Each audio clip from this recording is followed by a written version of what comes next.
Congress passes the most sweeping civil rights bill ever to be written into the law, and thus reaffirms the conception of equality for all men that began with Lincoln and the Civil War 100 years ago.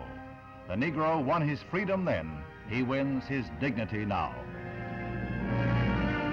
5 hours after the House passes the measure, the Civil Rights Act of 1964 is signed at the White House by President Johnson.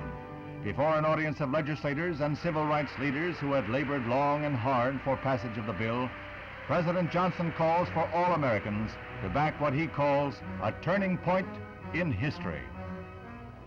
We must not approach the observance and enforcement of this law in a vengeful spirit. Its purpose is not to punish. Its purpose is not to divide, but to end divisions, divisions which have lasted all too long. Its purpose is national, not regional. This Civil Rights Act is a challenge to all of us to go to work in our communities and our states, in our homes and in our hearts, to eliminate the last vestiges of injustice in our beloved country. So, tonight I urge every public official, every religious leader, every business and professional man, every working man, every housewife, I urge every American to join in this effort to bring justice and hope to all our people and to bring peace to our land.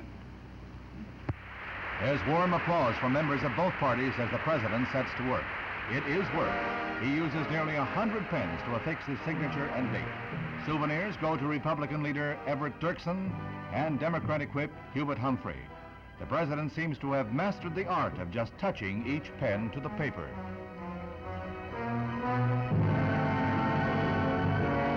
Integration leader Martin Luther King receives his pen, a gift he said he would cherish. The Department of Justice will enforce the law if necessary, and G-Man Chief J. Edgar Hoover is present. Another group of pens is reserved for the Kennedys, and the Attorney General is entrusted with a half dozen.